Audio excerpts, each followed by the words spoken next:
Hey guys, Beau here at KG5 Media. I'm here with Rodney Eade, who's a very talented cricketer who was pretty good at football as well. Rodney, thanks for joining us. No worries at all, Beau. Great to be here. So we're here talking to Rodney about the Brian Eade Cup, which is happening this Saturday at KG5 at 10:30. Rodney's dad, Brian, is the cup we're playing for. So first question, Rodney, Brian was loved by, I guess, the Glenorchy and Newtown community. What made Brian tick, and tell us about his love for sport? Yeah, he certainly had a great love for sport. It was mainly football and cricket were his two passions, and spent a lot of time in both. Very early on in my life, cricket was probably number one.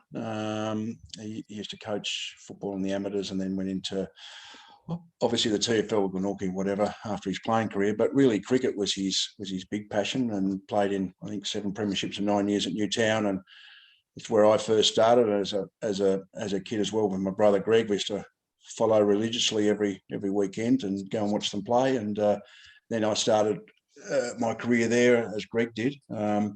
I was only one of the 3 that didn't go and play with Glenorchy. My brother did, and obviously Dad did as well. But what made Dad tick? He was. People would think he was a hard man. I think he just, in today's language, had a lot of processes right, and believed in hard work. He certainly believed in hard training, or training the right way. He played to win. But having said that, he was very fair about it. He certainly asked for no quarter, gave no quarter. I think the thing that people outside the clubs that he played for wouldn't realise the softer side to him, how much time he'd spend with young players. He was great in the development. He was great support for the young kids, especially playing their first games.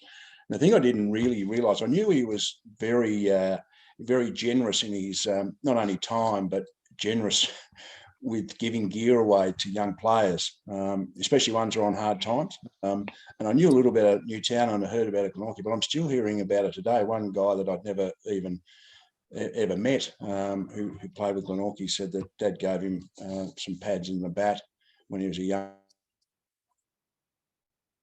youngster as well. So I think his strength, like he was a good player, both bat and bowl. I think his real strength was his leadership. He was a really strong individual who got people to play for the team, and he really worked hard in that area. And I think his transfer from Newtown to Glenorchy, after spending such a long time at Newtown, when he was at Newtown, he went to North Hobart for 1 year and captain coached them to a premiership, and then went on and got the clearance on the promise he'd go back to Newtown. But I think it was never quite the same when he went back, and he had a lot of friends at Glenorchy, and obviously in his time there, that was after I left, but he really enjoyed his time at Glenorchy as well.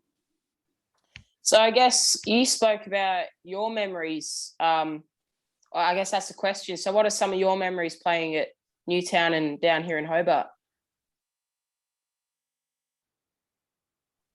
Yeah, I think I was lucky to obviously have Brian as a dad, and to be, I suppose, development, and went through the normal development arms of the cricket in Tassie. I played senior cricket at Newtown when I was 14. Maybe it was a little bit early, maybe a bit young, but so I played in there when I was.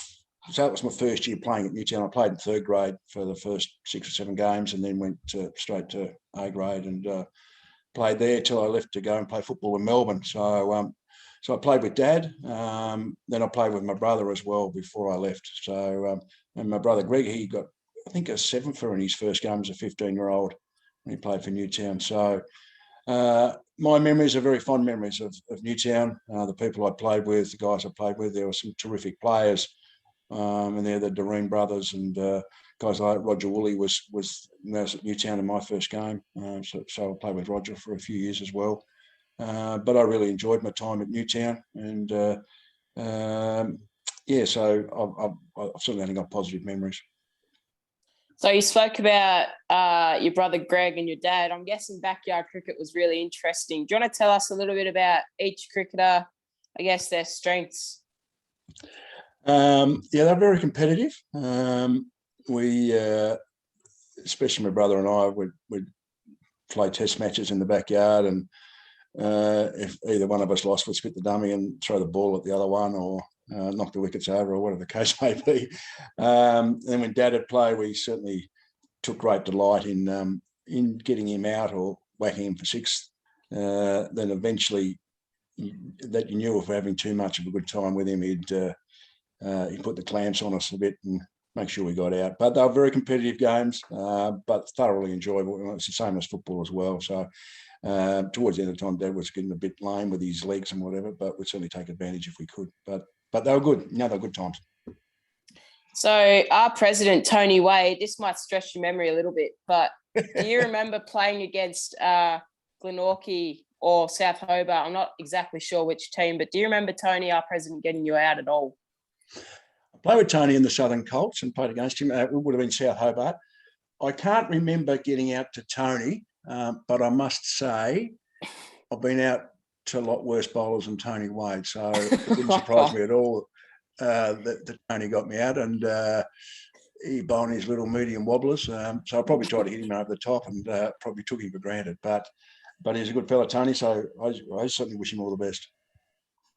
So these are a few football questions from myself. I guess, what was it like? I'm a big Collingwood fan. What was it like coaching Nick Maxwell, Scott Pendlebury and Alan Didak for you? Are they your favourite players, were they, Beau? Absolutely. Yeah, well, I didn't actually coach them. I was sort of, I suppose, coaching director, but had a bit to do with them. Having been at a few clubs before and going there and seeing, everyone would think that each club, and I suppose each cricket club's the same, but they're not. They've got different philosophies and with the different people there and the way they go about it. So actually going to Collingwood was, they just won the premiership and then played in the grand final. They did things a little bit different. The players viewed the footy world a little bit differently as well. Some unique characters, and Heath Shaw and Dale Thomas and those sort of blokes. But Pendlebury's a star, was super professional, probably one of the most professional players I've seen. Nick Maxwell obviously got the most out of himself. Didge was a mercurial type of player, but a really nice guy. So I enjoyed my time at Collingwood. It was a good club. People,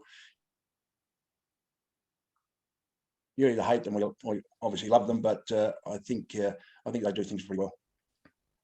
So you coached at the Western Bulldogs here, bring them to a final. Just for me personally, how's it like coaching a final with the big build-up, the atmosphere around the ground?